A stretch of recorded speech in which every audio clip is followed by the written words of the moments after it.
So nakita na mo diri dapit naglingkod rami no.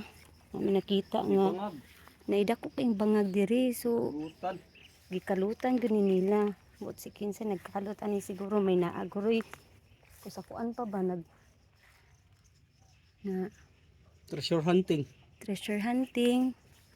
Pero salang kay kuan pa jud kaayo ni nga area diri sa kadri. So lalom-lalom gid siya oh.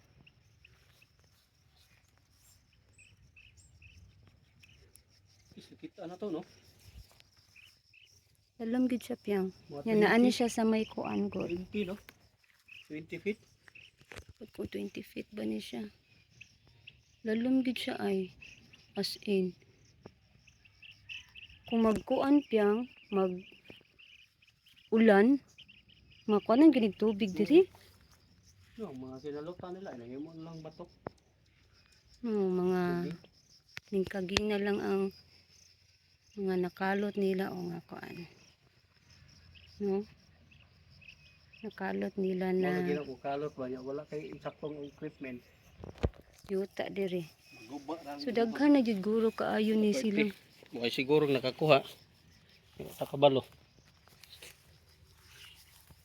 So karon nga gi kuan na gid namo diri nga area, dili na gyud na nila diri mabalikan kung kisa pag gaplano diri nga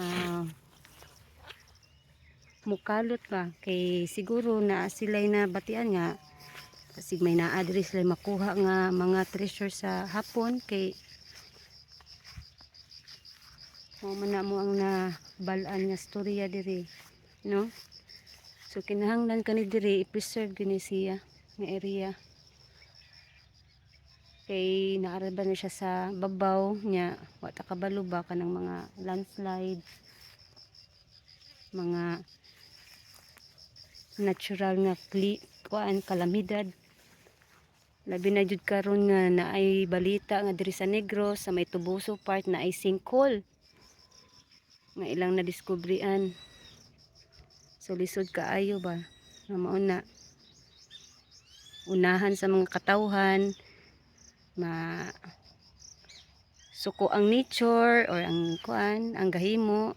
So anatay ma kuan ana kasi ma-blame ana ang mga katawhan lagi apon tungod sa ilahang gihimo. So kinahanglan i-preserve nato ang atong nature. Press ni ani oh. Kaway kaayo. Love Mother Earth. Bye for now, mga ka-Jugabs, mga ka-George.